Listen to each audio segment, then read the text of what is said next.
Israel Update with Gadi Taub and Mike Duran.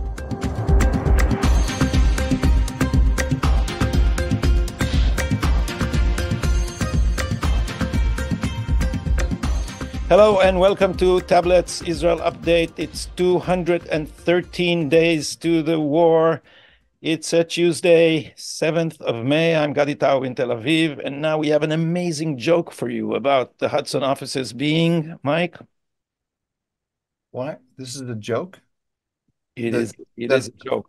And I'm you in now the pretending headquarters. it's not, you now pretending it's not, just means that the joke is on me. Because I first said the headquarters, and you laughed at me. And ever since, rub it, and don't think שהפנקס פתוח והיד רושמת. The booklet is open and the hand is writing. As you misquoted Ben Gurion, it's actually I never checked. I said I was going to check it. It's Levi Eshkol. It's not Ben Gurion. Levi Eshkol. Yeah. Sure, it's not Levi Eshkol quoting. So yeah. So it's 1-0 for me in the beginning of this podcast. With all that. Oh, wow. Okay, it has been, as you said earlier, one of the most dramatic weeks since the war began. Shall we go over the main news items? I'm going to, instead of doing the headlines, I'm going to just tell you about two news items. And I'm going to tell you the story of the hostage negotiations as I have pieced it together, the best I can piece it together, because we're hearing so many headlines today. Hamas accepts a ceasefire. Israel is started the Rafah campaign. American and Israeli officials are falling out with each other. So, and I think it's better if I just tell the story as I understand it, and then we can discuss what's going on. Okay, so back on April 26th, that was, I think, the Friday before Passover for you, the Israelis softened their position. Remember, back in April, on April 4, Biden slammed Netanyahu and demanded that he send an empowered team to Cairo to negotiate. And from that point on, the Israeli position on the negotiations for a hostage for prisoners deal has been softening up. And then on the 26th of April, the Israelis offered, and we talked about it last week, what Secretary of State Blinken called a very generous offer to Hamas. So we waited and waited and waited for Hamas to respond, partly because Hamas, it's Sinwar who makes the decisions, and he's sitting in a tunnel in Rafah, presumably, and you can't get to him electronically, only by courier can you get to him, so it takes time. And he uses this to his advantage in the negotiations. So he didn't send a response until last Friday. And the Americans and the Qataris, the Egyptians, received the response. The Israelis chose not to send a team to Cairo to receive the response because they thought this wasn't a negotiation. They were just waiting to hear back what Sinwar was going to say. Anyway, Sinwar responded over the weekend to the Israeli offer, and it was something that the Americans thought was unacceptable. So then Hamas came back on Monday with a new response, and they announced on Monday that they had accepted the proposal that was offered to them. And the Israelis heard of this Hamas acceptance was over the airwaves from the news reports. Now it looks like, of course, it's absolutely certain that Hamas did not accept the proposal that the Israelis put on the table. They responded saying they accepted it, but accepted something else. So in other words, Hamas is still negotiating. Now, the interesting thing here, though, is what happened between the Americans and Hamas over the weekend. Because some Israelis are saying, and I think probably very credibly, that they believe the Americans negotiated with Hamas over Israel's head. Now, the deal that Hamas says it offered is that it will it will release 33 hostages, specifically women, older men, and the sick and wounded, and some of those are going to be corpses, not actually living people. In return for that, Israel will let hundreds of prisoners go from Israeli prisons, and there will be a 42-day, that's a 6-week ceasefire. Now, the issue over which the Americans and the Israelis are, where there's tension right now, is that the Israelis believe that the Americans gave guarantees or something close to guarantees that there will be an end to the war once this ceasefire begins. That the scenario that is envisioned by the deal is that there'll be this 42 days, and then during that 42 days, there will be another deal followed by another 42-day extension. And Hamas has been arguing all along that it needs a guarantee up front that this will bring an end to the war. The Israelis have refused in that regard. And now what the Israelis are saying is that the Americans are using language with Hamas over the heads of the Israelis, which is pretty much guaranteeing an end to the war.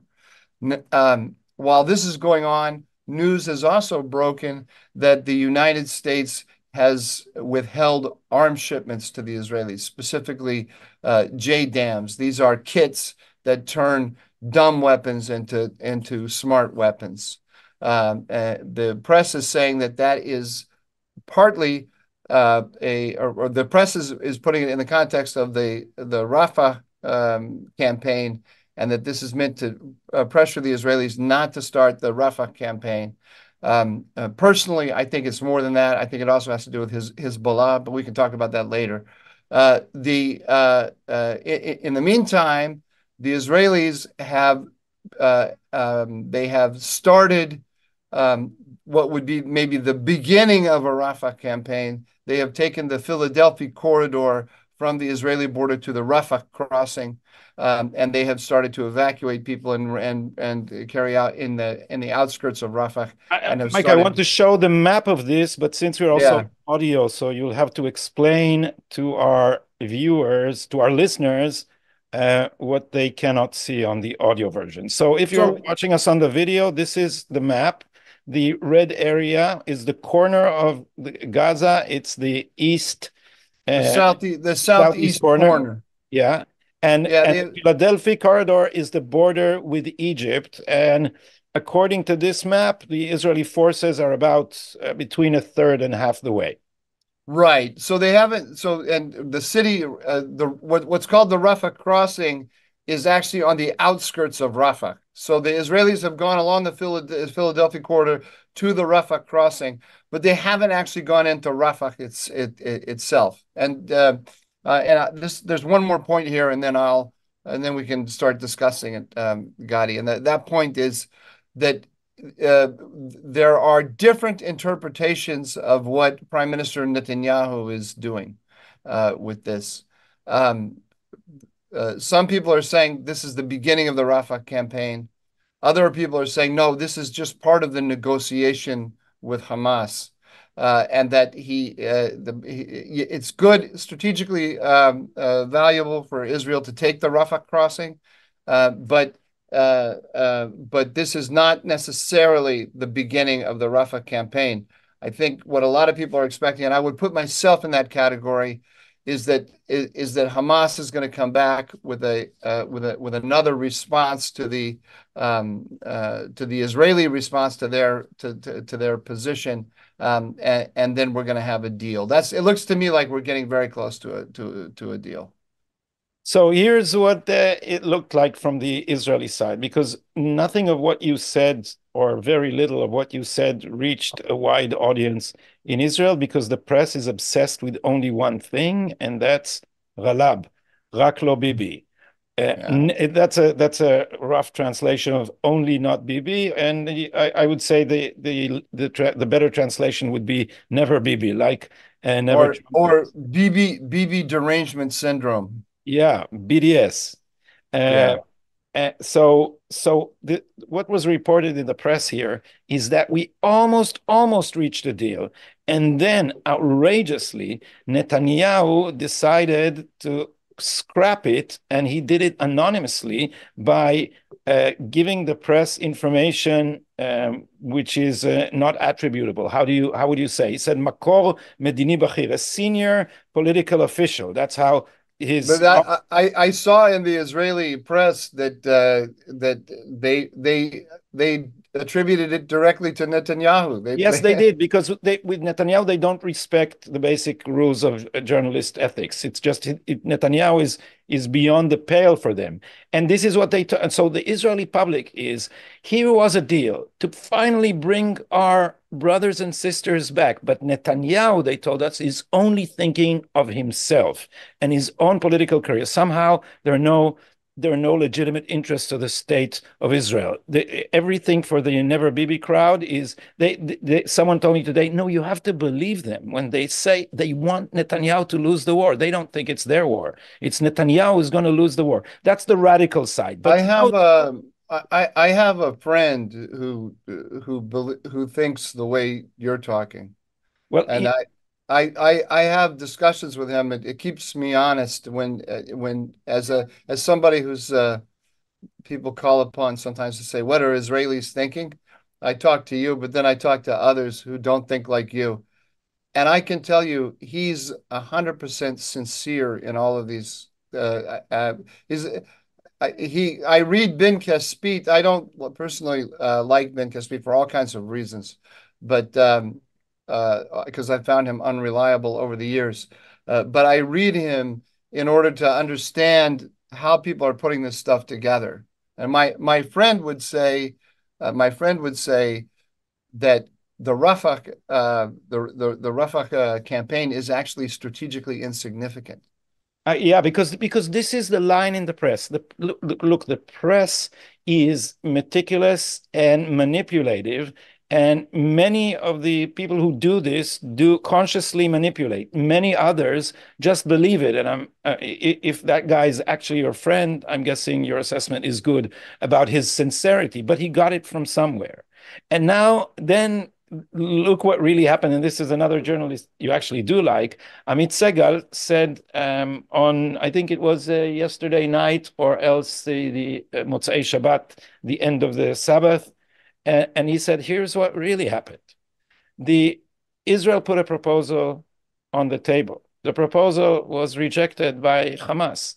The Americans said, look, we will commit in the name of the Israelis what they won't say, that we shall force them to end the war.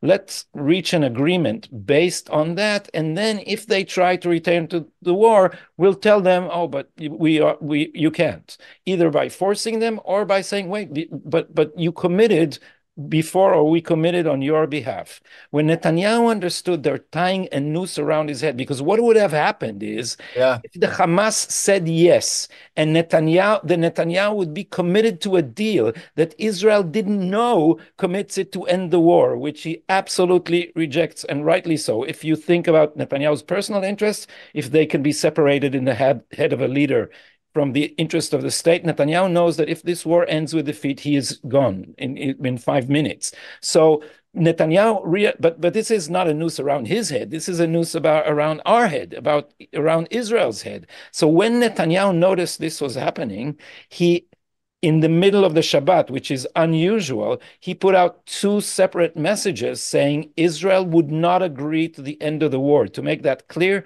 to the Americans and Hamas. The press was wild and furious because the trick didn't work. But Netanyahu did the responsible thing, and he expected that people who have been at least formally supporting the end of the war, like Gallant, like Minister of Security, like Gadi Eisenkot and Benny Gantz, who joined the coalition with their centrist party, what's it called?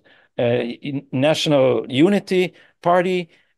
So they didn't act. They rode the spin in the press and said non-committal things. They should have supported Netanyahu completely, because anyone who sees reality knows that this was a trap that Israel would just walk into, a trap it would later find very hard to extract itself from. So Netanyahu had to make that clear. But then go back to the first part of my story and see how the press frames it. The press frames, there was a deal, Hamas agreed, and now after Hamas agreed, Netanyahu deliberately put an obstacle and made and scrapped the deal. Yeah. Well, they say then the press also reports that when Hamas came back with a counter proposal, Hamas presented it publicly as we accepted the offer, which was not the offer. And then there's a ton of headlines. There's a ton of headlines, including one I saw on the BBC saying, Hamas accepts ceasefire, and then the next story is, and Israel goes to the Rafah crossing. So Hamas is ready for peace, but Israel is plowing ahead with its military action. I think at this point we have no choice but to start laughing at the way the crude, ugly, disgusting way which these people are manipulating the real stories and the reality of this war, beginning with the portrayal of the Palestinians as the victims in this war. Well, all of this is actually really effective. And let's for a second, let's just in addition to laughing at the press, but let's also have a little bit of respect for Yahya Sinwar. He's getting help. There's no doubt about it, including as I see it, from the United States. But he's a very savvy guy. He's a very clever guy, and he's just a stone cold, steely-eyed killer, murderer. But also very shrewd. So he understands the minute he says "I accept," even if it's a lie, that puts tension between the Israelis and the Americans. There's a lot of tension now between them. It also puts tension between the Israelis and themselves, with each other, because you have all the... Absolutely. The Hamas have been putting out propaganda that said Bibi doesn't care about the hostages. They know how to play us. And then these the crowd that supports the deal, that wants to go to the deal, that said that Bibi is heartless. There is hardly imaginable worse moral degradation, because they are putting pressure only on the Israeli government. That is, they are reducing the chances of returning the hostages while proclaiming their bleeding hearts. And some people believe that, because there is a lot of people. Maybe your friend, and I'll tell you how it's structured. It's always like this with the left in Israel. I've been saying this from long before the war. There are the manipulators and the useful idiots. The useful idiots think that going to demonstrations will return the hostages, and that Bibi is heartless, and Smotrich is evil, and Ben Gvir is a Kahanist racist. And therefore, they want our hostages. Some people actually say that. They want them to rot in the tunnels because they have no heart. And then there are the manipulators who care nothing about the hostages and who just coldly calculate that this is the way to topple Bibi. Let me remind you of how sophisticated some of these people are. On October 7th, on that dreadful Sabbath, in the afternoon, Ronen Tzur, a political strategist and a longtime anti-Bibi activist, arranged the committee of the family of the hostages. Now, I can't prove that this is what he was calculating, but if he was right on target to an extent. I think in the end, most Israelis will not believe all these spins.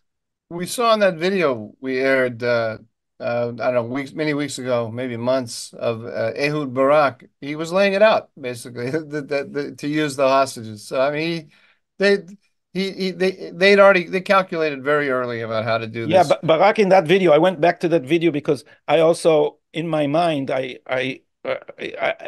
anachronistically, I thought he zeroed in on the hostages. He actually talked about the fallen soldiers and the displaced communities, and in that he was wrong because now the path. That's funny. That's funny because I remember it. I guess Of course, I should check before I talk. No. This is very easy to make this mistake, and why? Because we know what happened, and we know what the gist of what Barak said, and then we retrospectively order the story into a comprehensible narrative. Yeah. But if you go back, he was not just wrong. He planned something very cynical. He just picked the wrong groups because the displaced Israelis and the parents of the fallen soldiers and the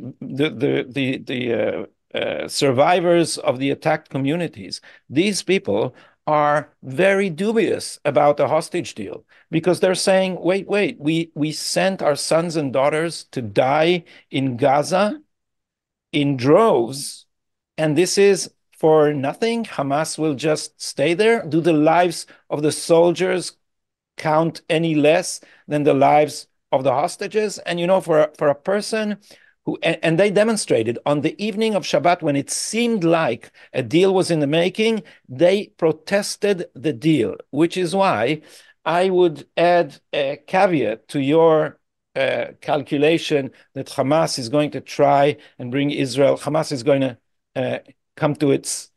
going to be more moderate now in its demand in order to stop the Rafah invasion. And as you say, there would be some compromise in the middle. This is not something these families are going to accept. And so Netanyahu also knows, if you think of what is going on in Netanyahu's head now, which I can't guess, but the pressures are not just the pressures to undermine him. He's also up against the wall with his own supporters who have been, the minute the deal was more or less, when we thought the deal was going to come through, the right-wing feed was, how do you say when a cat becomes samur, when a cat becomes wound up? He gets his back up. When a cat, so the right-wing feed got its back up and started grumbling and saying, if we are going to end this war with Hamas on its feet in Gaza, then this government has no right to exist. And this is not, you heard it in the cabinet from Smotrich and Ben Gvir. Of course, the media tried to portray them as if this was some eccentric, weird position. Yeah, it's a right-wing position rather than just the public's view. But the public sentiment is there. So we are very sentimental about the hostages. It's very easy to manipulate that sentiment because when you think of what is the atrocities that these people are going underground in the tunnels, I don't want to describe to our listeners the gory detail of what can happen to them there. Many of them are probably sadly no longer alive. It's very easy to put forth these images, and that's a powerful motivating force. But then in the end, Israelis ask themselves, are we going to live next to the Nazis? And as I've been telling you, I think for months here, if we can't repopulate the Western Negev and the north of the country, then it doesn't matter what people write in agreements and what the IDF will do in the short run. In the long run, no government can survive if people vote, as you taught me to say, not with their legs, but with their feet, and don't go back home. If they don't go back home, eventually this pressure is going to rise. And lastly, Israelis are politically savvy. We lived in La La Land for a long time, thinking that the Middle East, at least for us, will be a European-style country. People have been rudely awakened by October 7, but I don't think they've internalized the depth of the change that we will need to make. So some people are in the army, say, are still thinking, how do I wiggle out of the ICC in The Hague, so that in The Hague, sorry, so that we can still go to our skiing vacations. But this is people are not realizing that we are we are at the beginning of a new era in which our economy would have to be geared for a long, long war of many rounds if we are to defeat Iran. I just wrote an article that touches on a lot of those issues. We'll discuss it more when it actually comes out. But I just want to point out a connection between what you're saying right now and the news story about the United States withholding the weapons. Israel today, I don't know if I mentioned this before, but in 1957, Israel took the Sinai from Egypt, and Eisenhower put pressure on the Israelis to withdraw from the Sinai, and got basically no concessions, certainly not from the Egyptians, in return for their withdrawal. And it was one of the worst crises in U.S.-Israeli relations. Was Ben Gurion was the prime minister, Eisenhower was the president, and the Israelis took the Sinai in late October, early November. In 8 days. They took Gaza and the Sinai in 8 days, right? Start with that. Then Eisenhower started putting pressure on them immediately for an immediate and unconditional withdrawal from Sinai and Gaza. Ben Gurion dragged his feet, tried to negotiate, haggle, and finally, early February, Eisenhower lost all patience, went on national TV, said, the Jews are destroying the United Nations and peace and security in the world, and so on. And Ben Gurion decided to withdraw, but he had an argument with Moshe Dayan, the chief of staff. And Moshe Dayan said, we have done a study in the IDF, and we have the food, fuel, and ammunition to hold out under these economic sanctions that the Americans are threatening, because that was the instrument that Eisenhower was pressuring the Israelis with. We can hold out for 6 months. So let's, instead of just dropping to our knees and complying with this pressure, let's hold out for a while and maybe we can get a better deal. And Ben Gurion said, no. I pushed Eisenhower to the brink as far as we can go. We're going to have another war with Egypt. It's coming. In that next round, we're going to need the United States. So I gotta, I don't want to make the guy any more angry. But this is operational sovereignty that Israel in the 1950s, this was a fledgling country. It had a tiny economy. The food was still rationed in the country. So, it was a very poor, small country, and it could hold out for 6 months against U.S. pressure. If the U.S. was to embargo Israel today, how long do you think they could last? The IDF does not enjoy operational sovereignty today. It is more dependent on the Americans today than it was in 1956. It's amazing, actually. Yeah, it's terrible, and I hope that it will be fixed now. I just want to mention to our listeners and viewers that you wrote a book about this called Ike's Gamble, and that it has been translated to Hebrew. And also tell you something, if I may provoke you, Mike, that on the right-wing feed, it is customary to say that Ben Gurion was weak and buckled immediately under Eisenhower's pressure. Do you estimate Ben Gurion as weak? No. Ben Gurion is my two favorite non-Americans are Churchill? Mustafa Kemal Ataturk and Ben Gurion. Seriously. Yeah. Ben Gurion studied law in Turkey. And yes, he did. He was a good Ottomanist, Ben Gurion. These are men with enormous strength, intelligence, strength, guts. Ben Gurion was an incredibly savvy guy, and look, in that crisis, the Soviets threatened Israel with nuclear annihilation. So he had, at the same time that Eisenhower was putting pressure on him to withdraw, the Soviet Union was putting pressure on him to withdraw, and it was saber rattling with with nuclear tipped missiles. So believe me, Gadi, there are very few men in those circumstances whose knees would not begin to shake. So let me tell you a story from another world entirely.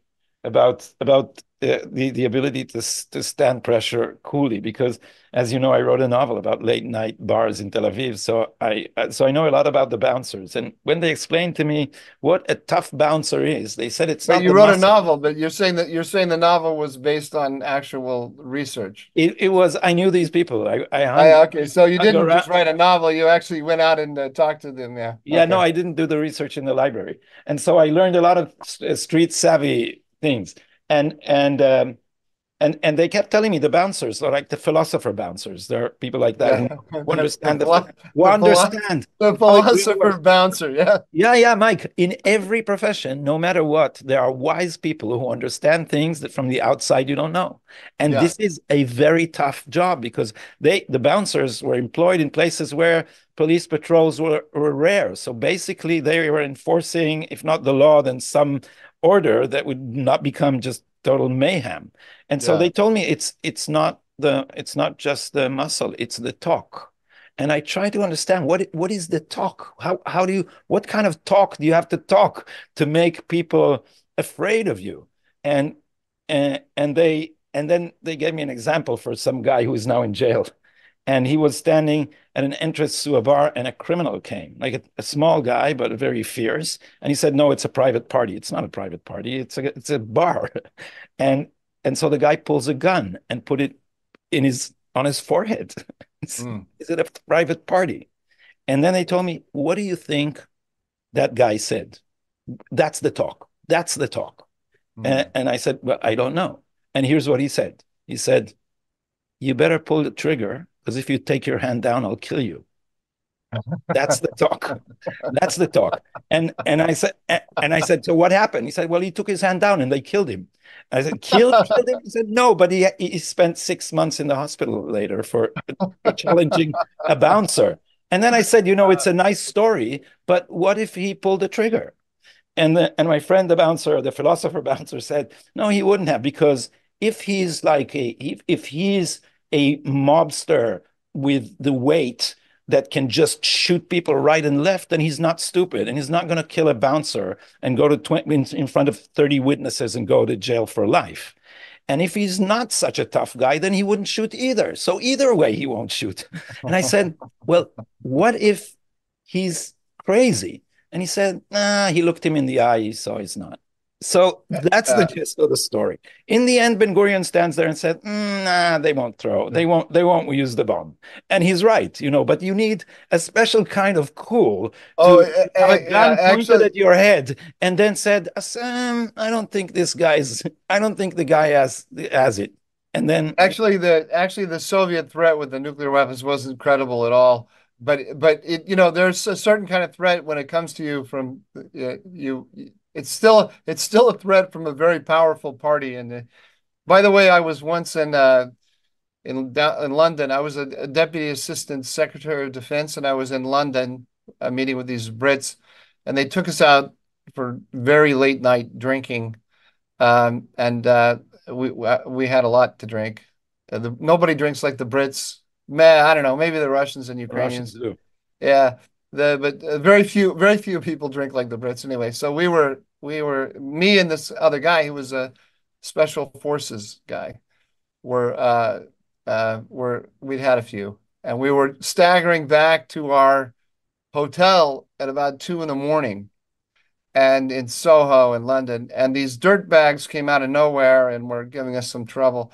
And I'm in my suit, and well, what sort of in my suit, and I'm thinking I'm a DASD, what's going to happen here, and what trouble I'm thinking about the trouble I'm going to get into, and how am I going to explain what the hell I'm doing in this situation.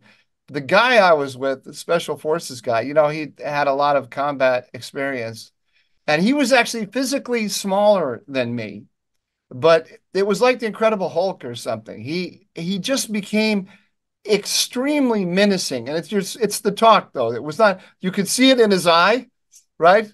But he scared the bejeebas out of these guys, these who were giving us trouble, because first of all, he clearly wanted a fight. He was dying for it, right? Like Yeah. he's he's put together like that. He's an adrenaline junkie, and he knows what he's doing, and he really just wanted to rip their lungs out and eat them in front of him, And but I was incredibly impressed. I would love. I don't have it. I know I don't have it, but I would love to be able to just flick the switch and turn on the menace, and watch people run away, or have to. I was never going to do that. I was sitting there thinking about my job, and he was sitting there thinking about eating. He was hungry for a fight, and this is why my friend, the philosopher bouncer, and you remember this distinctly because he also has a sense of humor. So when two guys, like big guys, started shoving each other, he took a chair from a nearby kiosk and sat on it, saying, "This is all BS. You're not going to fight." Okay, all right, we're getting very far away from Middle Eastern politics, but I have to tell you No, Mike. No, this is Middle Eastern politics. I want to remind you of what you wrote about the killing of Soleimani. You said this is exactly the logic. The logic is this is a neighborhood of bullies, and you have to send out the message that you're a bully. Yeah, you have to. But there's a famous. Do you know Howard Cosell? No. Howard Cosell was a newscaster. I mean, a sportscaster, a sports commentator, journalist in the 1960s, 60s, and 70s. He a Jewish guy, and he had a very. I think he was Jewish. Must have been. Maybe I'm wrong. But he had his name's Howard. He has to be. Almost all Howards are Jewish, aren't they? But he had a very distinctive way of talking. I can't do imitations, but it was something like this. This is Howard Cosell. Very, very distinctive. Anyway, there were two guys on the street. Two drunks were having a fight, and he had his limousine stop, and he got out, and he started calling the fight, but making fun of them. And they stopped. They were so embarrassed to have Howard Cosell commentating on their fighting that they stopped. So how do you rate Bibi in that respect, Netanyahu? Do you think he's made of the stern stuff? I think he's made of stern stuff, and I think he's one of the finest politicians in the world today. More talented than most. I do think he is much more cautious than his critics say he is. I think most Israelis know this, that he's always looking for the deal, and he's always trimming constantly. So you don't know right now. I mean, right now in Rafah, is he actually going into Rafah? We've been told since December that he keeps telling us, including this weekend, what, as you mentioned, that the left attacked him for. So he said this will not end until we go into Rafah. But I think there's going to be a deal here. I know you don't think so. There's going to be a deal. I'm not sure because I think Netanyahu gives too much credit to the very loud, very small group of the never Bibi crowd, who are also, we have to admit, allied with the American administration and also the army. So we enumerated the pressures on Netanyahu in our last episode, but he also has a fifth column inside his cabinet where he is in the minority even about Rafah. Even Gallant voted against going to Rafah at some point in the last week. Mike, we're seriously out of time. And we do want to say something about the dumbest take. Shall we do only one, or do we? Yeah, just do yours. I want to say two quick things about analysis, if I may. So please do before the dumbest take. Okay. Number one is that this withholding of arms shipments, in my opinion, is about. It's about Lebanon as much as it is about Gaza. They want to make sure that when the ceasefire on Gaza comes, that it ends with a ceasefire on Lebanon as well. Because they want to end the Houthis attacks against the shipping, and they want to end the conflict in Lebanon all at the same time. So they're afraid They're afraid that we'll get ceasefire in Gaza and then escalation in Lebanon. So this is part of a larger understanding of regional balance. And this is the last thing I want to say. Ask yourself this. The Americans are not stupid, right? They're not stupid. They have a plan. The plan, we may disagree with the plan and we may think the plan is stupid, but they have thought through all of the different, all of the connections. On the one hand, they're saying they want the Palestinian Authority to take over in Gaza. On the other hand, by stopping the conflict with Red Rafah, which is what they're clearly trying to do, they're keeping Hamas alive. So, I mean, what you might say, look, if you're an Israeli to the Americans, you want to bring the Palestinian Authority in. You can't get the Palestinian Authority in unless you get rid of Hamas. So we're doing the work for you to bring in the Palestinian Authority. Now, of course, the Israelis don't want to bring in the Palestinian Authority, but American policy looks like it's working against itself in that it is keeping Hamas alive and bringing in the Palestinian Authority at the same time. So what is their concept? They have a concept, and this is what I want you to see. Number one, they want Fatah, Hamas reconciliation.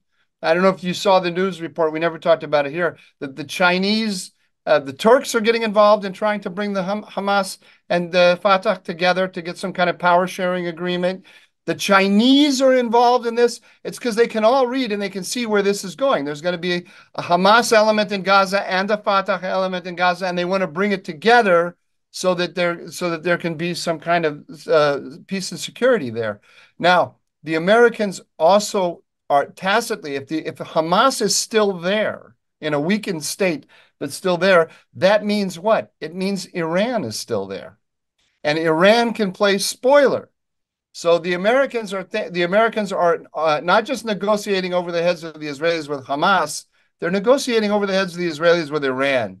And they're saying, let's work to stabilize this together, just like we worked to stabilize Yemen together, just like we worked to stabilize we want to work to stabilize Lebanon together.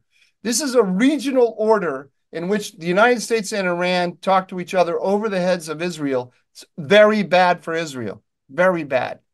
Yeah, so perhaps if I may add a comment and take more time, perhaps the solution for Israel cannot be with careful planning, but it has to do something to break this cycle. And perhaps the key lies in Lebanon. I'll try to lay this out more, to flush it out more in more detail next time, but I think the key is putting the Biden administration in a place where it can't defend its own policy is somehow the key. They're a step ahead of you. That's why they're withholding the arms shipments. The argument about Lebanon is going on right now over Rafah. I disagree with you, because if Israel is wildly attacked by Hezbollah and the Americans are going to keep the shipment out, this is not a policy that I think they can sustain, given the structure of the American administration and the fact that the Biden administration is cheating its own voters about its own Middle East policy. Save your response for next time. Next week, we are still in two places, but the week after that, we are going to be at the, dare I say, headquarters, at the yes, headquarters, exactly, in Washington D.C., because I'm coming to a conference of rabbis in D.C. because many Jews are many Jews are very, very worried. How many rabbis have you talked to in your life? Oh, many. Really? Many, of course. But these are. When's the last time how do you what do you do with tefillin? You wrap tefillin? What do you do? The what? What's the English word you use for the verb to put tefillin on? Tefillin. I don't know. Tefillin. Sorry, tefillin. Yeah, I don't. If that's a question. When's the last time you put? I think my on, but I'm not sure. But that doesn't. There are many alliances with many, especially. No, it just amuses me to think about you hanging out with rabbis. That's all. I understand that politically you can be aligned with them. I'm aligned with lots of rabbis, but I just said many Jews are extremely worried and baffled, and I think partly it is our joint job to try and make sense of what is happening, both in the Middle East and in American campuses, because everything is connected. So very, very quickly, my dumbest take on the news, and it's kind of unfair because this is really done. So this is a tweet by Ariv Oppenheimer, who used to be the chair of Shalom Achshav. And what he says against the incursion into Rafah is, he said, for the first time, there is a breakthrough with the negotiations in Hamas. And now, of all times, you are entering Rafah and going to spoil this. And Yotam Zimri, who is on the Patriotim, it's a half satirical show on Channel 14, said, isn't it strange that now that we are entering Rafah, there is suddenly a breakthrough? But the way the left think about these things is their frame of mind is that Israel is always guilty and the Palestinians always harbor good intentions. It doesn't matter how many October 7th or terrorist attacks we'll have. That's the frame of mind. Last comments by Dr. Duran. Yes. No, I have no comments. It was a pleasure talking to you today, and I'll see you next week. Yes, you will. Thank you very much for listening or watching us, and we are here every week to update you about whatever there is to update you in Israel. Philosopher Bouncers.